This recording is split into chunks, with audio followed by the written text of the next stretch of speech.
My husband faked a heart condition just to skip our baby's birth, then I overheard him whisper, "She'll never know I was with you that night."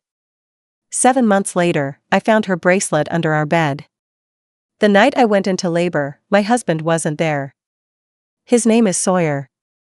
We'd been together for nearly a decade, married for 7 of those years. He's the kind of man people describe as likable. Always the loudest laugh in the room, quick to pull out a chair for an elderly stranger, and fluent in Southern charm. Most people loved him. I did too. Or maybe I just loved the idea of him. We lived in Asheville, North Carolina, quiet mountain town, postcard views, and a house we renovated together with white shutters and a creaky back porch that looked over a grove of trees. It was supposed to be our forever home. The pregnancy wasn't planned. After 3 years of fertility tests and heartbreaking attempts, I had quietly accepted that motherhood might not be in the cards for me. So when that test showed 2 pink lines, I cried on the bathroom floor. Sawyer found me there, and for the first time in a long while, he cried too. Things were good, for a while. He painted the nursery soft sage green and built the crib by hand. He'd put his hand on my stomach every night and talk to our baby like he was already in the room. I remember thinking, how did I get so lucky? But somewhere around my 3rd trimester, something shifted. It started with his energy. He wasn't sleeping well. Said work was overwhelming. Then came the shortness of breath, the tightness in his chest. He brushed it off at first, but the episodes became more frequent.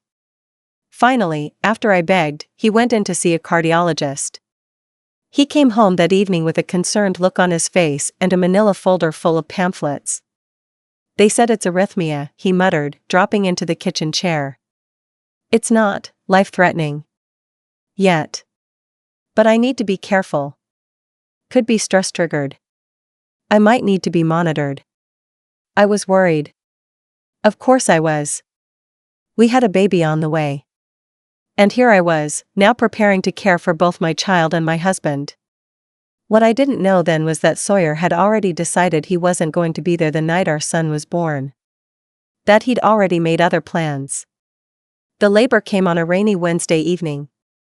My mother was visiting from Charleston, thank God, because I was in the kitchen alone when my water broke. Sawyer was working late, again. We called him from the car on the way to the hospital. "Babe, I'm in the ER," he said. His voice was shaking. Same chest thing again. They said I might be transferred to another hospital. Wait, what? Now? I didn't plan this, Selena, he snapped. You think I want to be in the hospital instead of with you? My heart sank. I told myself it wasn't his fault. That these things happen. That timing is cruel sometimes. I gave birth to our son, Luca, at 3:13 a.m. without my husband's hand in mine. My mother held me through the contractions, and when the doctor placed that tiny baby on my chest, I wept, not just from joy but from a hollow ache I couldn't describe. 3 days later, Sawyer showed up to the hospital with flowers and a shaky smile. He kissed my forehead and held Luca, but I couldn't stop staring at his arms. There were no 4 marks. No bandages. Nothing. When I asked about it, he brushed it off. They didn't do much, he said. Just monitored me. It wasn't serious. But they didn't want to risk it. I wanted to believe him. I really did. But something was off. It wasn't just the lack of hospital records. It was his energy. Cold. Disconnected. Like he'd left something behind and forgot where to find it. I brushed it off. Told myself he was still processing. That new fathers react differently. That maybe the stress had just changed him. But one night, about 2 weeks later, I woke up around 2 a.m. to the sound of him talking. He was in the guest bathroom, door barely shut. His voice was low.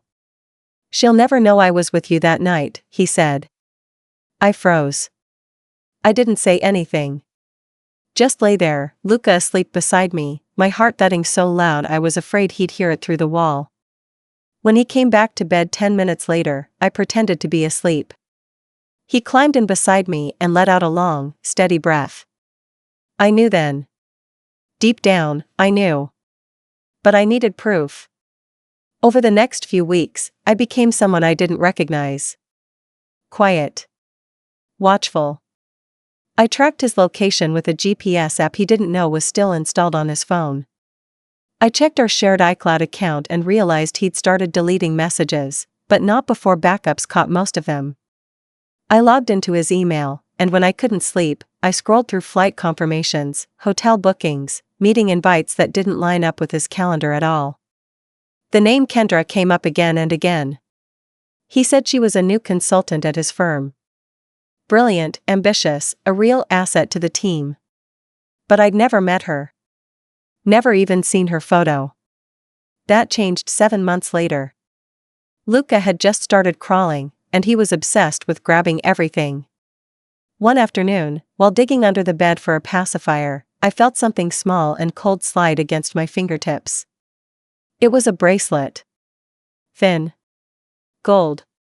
Engraved on the inside, "To Kendra, always." I stared at it for what felt like a full minute before I moved.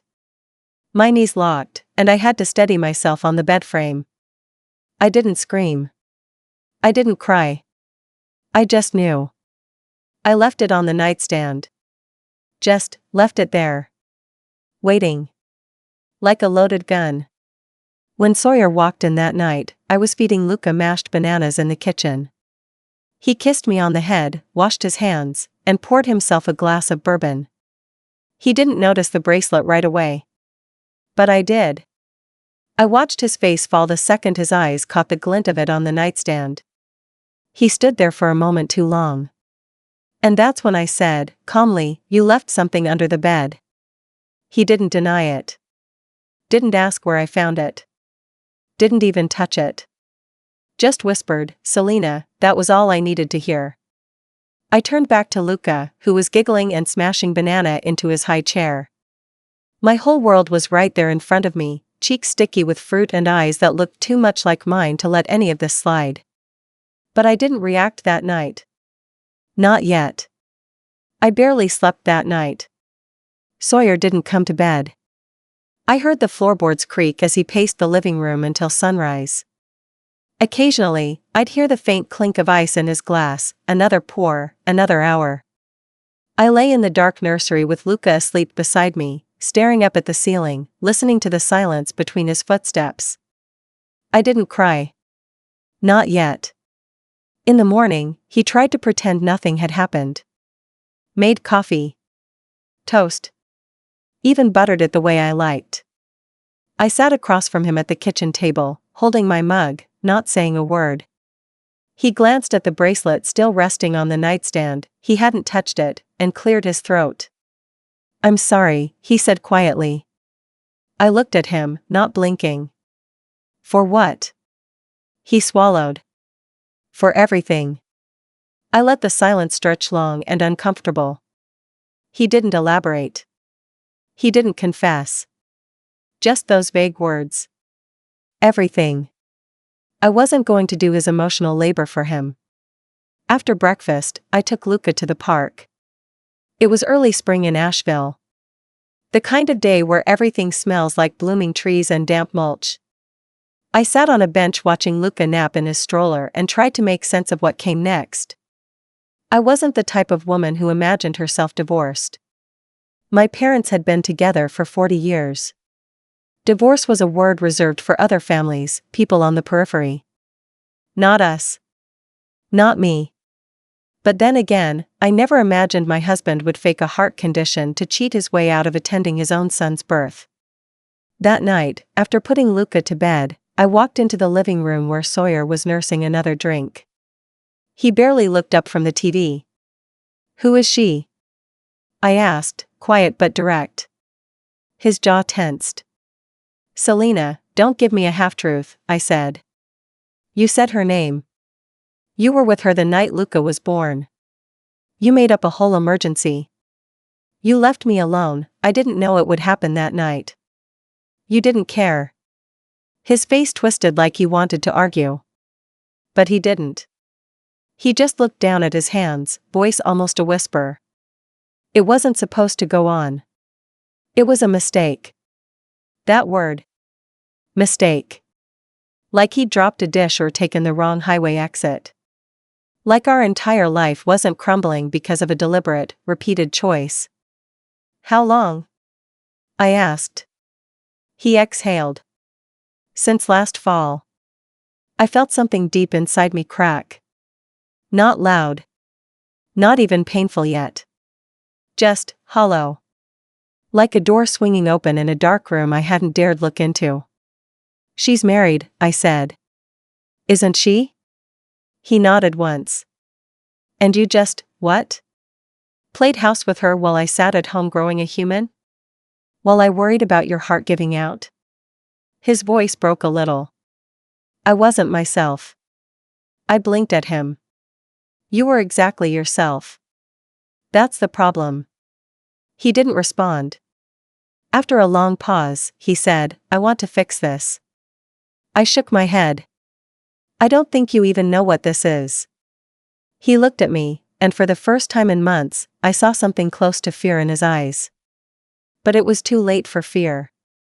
Too late for flowers, for apologies, for empty promises. I didn't yell. I didn't throw things. I just stood up, took Luca from the bassinet, and walked into the guest room. And that's how it started. The slow unraveling. The quiet drift from marriage to paperwork. I contacted an attorney a week later. A woman named Rosalind, sharp and empathetic, who listened without judgment as I spilled out every detail, Sawyer's absence at the hospital, the lies, the bracelet, the calls. She asked if I had any proof. I sent her everything, screenshots from the GPS tracker, the cloud backups, the call logs, the bracelet itself. She nodded as she flipped through the folder. You've got a solid case, she said. Especially if you want full custody. Full custody. The words echoed in my head for days. I hadn't said them out loud yet. But the truth was, the more time passed, the more I realized I couldn't raise Luca in a house where betrayal had taken root. Where his father's hands had once held another woman while I screamed through labor. I didn't want Luca to grow up watching me shrink. When I told Sawyer I was filing, he didn't scream. Didn't fight. He just sat there, rubbing his forehead like the consequences were giving him a headache. I'll get a lawyer, he said. You'll need one. The next few months were a blur of court dates, mediation meetings, and awkward exchanges during baby handoffs. He stayed in the house for another 3 weeks until he found a rental closer to his office. I made him sleep in the guest room. Kendra never came up again. I didn't ask if they were still seeing each other, and he didn't offer. Maybe it fizzled. Maybe it didn't. I didn't care. What hurt the most was how ordinary it all became, how we went from husband and wife to legal opponents in a matter of weeks. I went from texting him baby updates to logging them in a shared parenting app. And every now and then, when I saw him holding Luca during a visitation, I'd wonder if he felt even an ounce of what I had felt that night in the hospital, the kind of aching absence that changes you. But I never asked. Because I wasn't doing this for him. I was doing it for me. For Luca. The legal proceedings moved faster than I expected. Rosalind was relentless. She filed everything quickly, efficiently, and without emotion. I remember sitting in her office one rainy afternoon while Luca slept in his carrier next to my chair. She had just handed me the finalized parenting plan proposal, and as I scanned the document, I noticed how cold everything sounded when it was typed in black and white. Mother shall have primary physical custody. Father shall have visitation every other weekend. Just like that, my son's life was a set of bullet points. Sawyer didn't fight it. Not really. He had a lawyer, some guy from Charlotte who looked like he spent more time playing golf than studying family law. During our mediation sessions, Sawyer just stared at the table, signing where he was told. He never looked at me. Never once asked for more time with Luca. Maybe he knew better. Maybe guilt silenced him. Or maybe, he just didn't care enough. People talk a lot about anger after betrayal. But what they don't talk about is the grief. Not for the person who hurt you, but for the version of your life you believed in. The house you thought you'd grow old in. The breakfast you imagined making for your child while your husband sat at the table reading the paper. It all dies a quiet, painful death.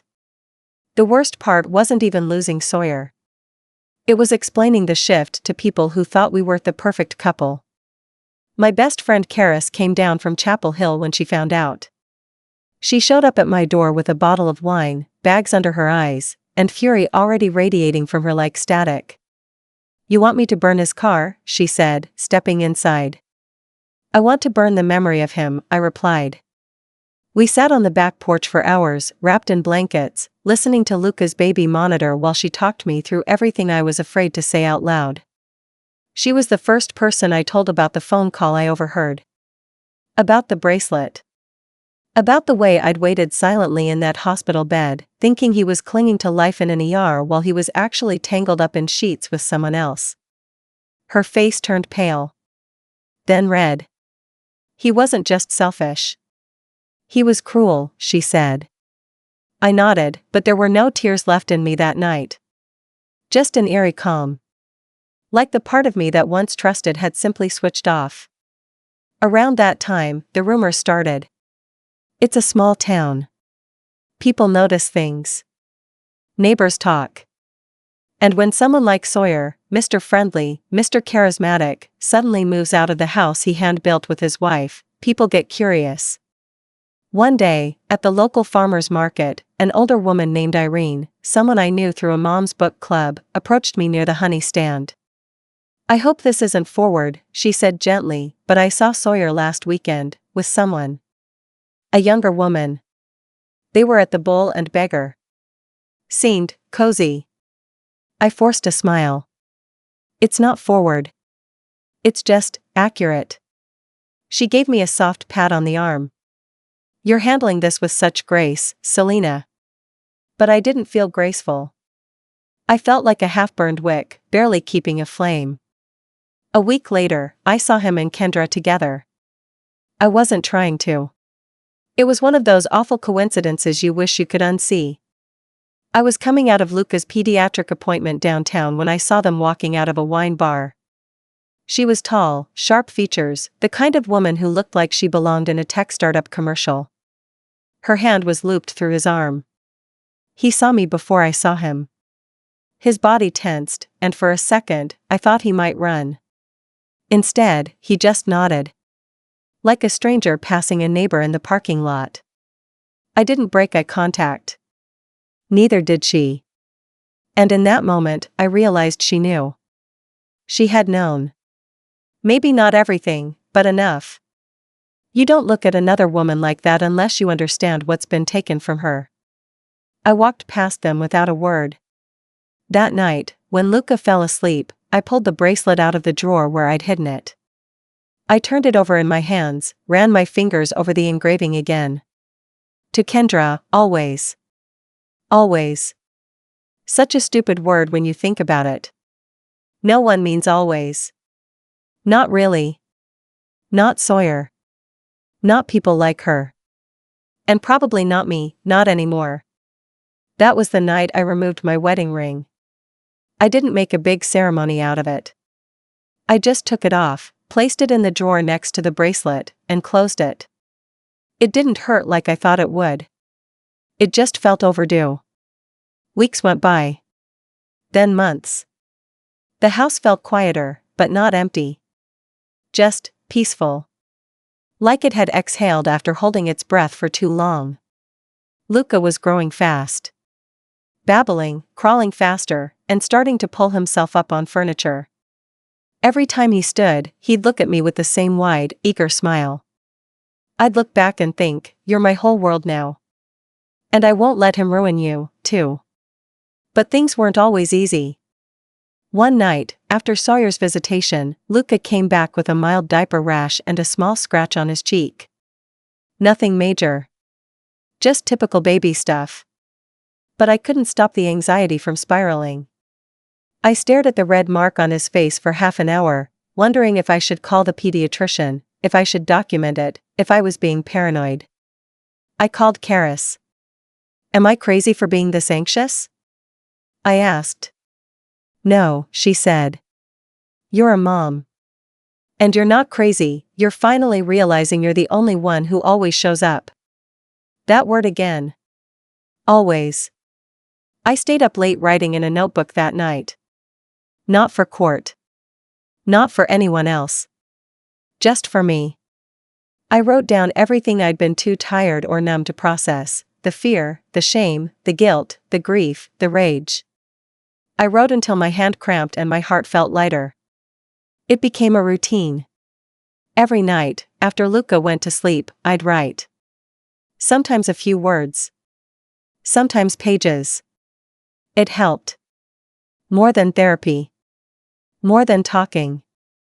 It reminded me that I still had a voice. I didn't know where this road would take me yet. Didn't have a 5-year plan or a grand reinvention fantasy. I just knew I wasn't going back to what I was before. And the woman in the mirror, the one with tired eyes, a soft belly, and a steady heart, she wasn't broken. I began to reclaim the mornings first. There was something about waking up without the weight of a man's silence next to me that gave me room to breathe again. The house had stopped feeling like a memory museum. It started to feel like mine, truly mine, for the first time. Luca woke at 6:13 every morning like clockwork. He'd babble from his crib until I came to scoop him up, and then we'd sit on the porch swing with a blanket wrapped around us, watching the fog roll down from the mountains. Those quiet moments with him, they were sacred. No emails, no lawyers, no memories. Just skin-to-skin warmth and the sound of birds waking up. It wasn't all serenity, of course. I was still adjusting to single motherhood. There were diapers at 3 a.m., cracked nipples from nursing, and whole days where I forgot to eat lunch. But slowly, my body began to forgive me. My mind, too. Sawyer's presence faded into the background. He followed the custody schedule to the letter, never asking for more time, never less. Always on time, always pleasant in texts, always too polite in person. The same empty charm he'd used on everyone else, now repackaged and served to me like I couldn't see the hollow behind it. But I'd stopped hoping he'd change. That part of me died the night I found that bracelet. One afternoon, about 10 months after the divorce proceedings started, I had to drop Luca off at Sawyer's rental because his car had broken down. I pulled up to the small craftsman home he'd been renting, blue shutters, a tidy lawn, and that odd feeling you get when something feels like a showroom and not a place anyone really lives in. He opened the door wearing khakis and a fitted Henley, like always trying to look the part. Kendra was there. It was the first time I'd seen her up close. She stood behind him, barefoot, her blonde hair pulled into a sleek ponytail, sipping something from a wine glass even though it was barely 3 p.m. I held Luca close as I stepped onto the porch. Sawyer looked mildly uncomfortable, but Kendra? She looked me straight in the eye and smiled. Not apologetically. Not nervously.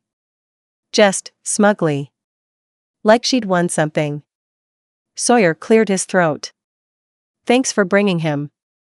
"Didn't have a choice," I said, shifting Luca on my hip. He reached for our son, and I hesitated, not out of fear, but instinct. Then, slowly, I handed Luca over. Luca blinked sleepily and reached for his father's beard with curious fingers. Sawyer smiled, genuinely, and for a second, I saw a flicker of who he used to be. But only for a second. I turned to leave, but Kendra's voice stopped me. "Selena," she said. "You look good." I turned around. She was still holding that glass, leaning against the doorframe like she didn't have a care in the world. "Thanks," I said, keeping my tone neutral. And then, because something in me twisted, I added, "Bracelet suits you. You might want to keep better track of it next time." Her face didn't change, but I saw her jaw tighten ever so slightly. Sawyer glanced between us like a man watching a lit fuse spark closer to the dynamite. I didn't wait for a response. I walked back to the car, started the engine, and let myself exhale the breath I hadn't realized I'd been holding. That night, I didn't write in my notebook. I opened my laptop instead. For months, people had been urging me to start sharing my experience, to write a blog, maybe start a podcast. I'd always brushed it off. But that night, something changed. I wanted to take back my story. Not just for me, but for the women who'd sat silently in hospital rooms, for the mothers abandoned in their most vulnerable moments, for the women who had given everything only to find themselves holding shards of a broken life. So I started typing. Not with the goal of revenge or pity, but truth. I wrote about the labor. The lies. The moment I found the bracelet. The slow crumble of the life I thought I had. It poured out of me faster than I could organize it. By 2 a.m., I had 3,000 words written. The next day, I shared the post anonymously in a Facebook group for women navigating separation and divorce. The response was overwhelming. Messages poured in. Stories. Solidarity. Support. And not just from women. Some men, too. People who had been on both sides of betrayal. It made me feel less alone. I kept writing. Every week, I posted a new entry, raw, unfiltered, never naming names but never pulling punches either. I started getting invited to speak on Zoom panels. A podcast reached out. Then a women's magazine asked if I'd be willing to do an interview, anonymous, if I preferred. That felt like too much, too soon. I wasn't ready to go public. But I felt a shift in myself. A reclaiming. A remembering. Because for so long, I had shrunk myself into someone I thought I needed to be, supportive wife, forgiving partner, silent sufferer. Now? I wasn't shrinking anymore. Karis noticed the change. One day, over coffee, she said, "You seem lighter." "I'm not," I said, smiling. "I'm just no longer pretending to carry what's not mine." There were still moments that stung. Sometimes Luca would come home and ask about a woman named Kenda, the way toddlers do, mispronounced but unmistakable. I'd breathe through it. Smile. She's just someone Daddy knows.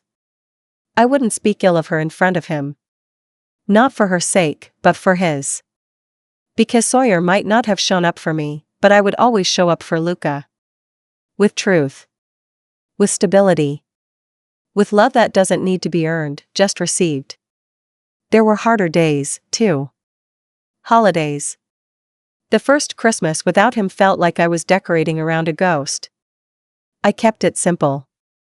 Just a tiny tree, some twinkling lights, and a knitted stocking for Luca that my mom had sent from Charleston. And still, something about seeing just the two of our names on the fireplace, Selena and Luca, hit me harder than I expected. I cried that night. Quietly. In the kitchen while stirring hot chocolate. Not because I missed Sawyer. But because I realized I was grieving a version of my life that never really existed. And that kind of grief? It comes in waves. But so does healing. And slowly, the waves started to feel more manageable. The waves started coming less often after that first Christmas. They still knocked me off balance sometimes, but not like before. I'd learned to swim through them. By spring, Luca was walking. Wobbling like a tiny drunk man through the living room, gripping the edges of furniture with squeaky determination. Every time he stumbled, he laughed like gravity was just a game. And somewhere in that laughter, I found something I hadn't felt in a long time. Power. Real, grounded power. I started making changes. Little ones at first, rearranging furniture, repainting the bedroom, donating old clothes that reminded me of the woman who once waited by the door for a husband who never showed up. Then came the bigger shifts. I finally launched the blog under my real name. Stopped hiding behind anonymous posts. I called it While He Was Gone. The first post was titled, "The Night My Husband Missed Our Son's Birth, and What I Did About It." It spread fast. Comments poured in. Women from all over the country, and even a few from Europe, messaged me to say I lived this too. A few local journalists reached out. Then, a producer from a regional talk show emailed, asking if I'd be willing to share my story on air. Still no names, just my voice, my truth. I agreed. I remember sitting in the studio chair under those hot lights, my palms sweating, my heart thudding in my chest. But the moment the cameras started rolling and they asked me, "What made you decide to speak out?" The words came easily. "Because silence is where shame survives," I said. "And I have nothing to be ashamed of." That clip got shared on Facebook. A lot. More than I expected. People in Asheville started recognizing me. I'd be in the grocery store and someone would stop me with a hand on my arm, soft eyes, saying, "You're the one who wrote about the birth story, right?" Sawyer must have seen it too. Because one afternoon, he showed up unannounced. Luca was at daycare, and I was just about to sit down to write when I heard the knock. I opened the door to find him standing there, wringing his hands, eyes darting everywhere except my face. "Selena," he said. "Can I talk to you?" I stepped outside, closing the door behind me. "Make it quick." He hesitated. "I saw the interview. The blog." "Okay?" He sighed. "You made me look like a monster." "I didn't make you anything," I said, arms crossed. "I told the truth." He looked genuinely uncomfortable. "People at work are talking. Clients. Some of them figured it out." I tilted my head. "And? I could lose contracts." "I might have already. One firm pulled out of a deal last week." This could ruin me." That old version of me, the one who would have felt guilty, who might have tried to soften the blow, she wasn't there anymore. "Good," I said. He blinked. "What?" "You lied about a heart condition to cheat on your pregnant wife. You skipped your son's birth. You manipulated and gaslit the person who loved you most. And now you're concerned about your reputation? Sounds like a natural consequence." He opened his mouth, then shut it again. His shoulders dropped. "Selena, I want to make things right." I stared at him. For a moment, I actually searched his face for something resembling sincerity. Then I remembered the bracelet. The whispered phone call. The way he looked at me like a stranger when I handed him his child. "No," I said calmly. "You want to feel better. That's not the same thing." He stepped back like I'd slapped him. I didn't move. Just watched him realize the conversation was over. He left without another word. I closed the door, leaned against it, and exhaled. That night, I wrote a new post, "When they want forgiveness without accountability." It got more views than any post before it. A week later, I received an email from a nonprofit that provides legal aid and emotional support to women going through divorce and custody battles. They'd read my blog. They wanted to hire me as a part-time outreach coordinator, helping other women find their footing after betrayal.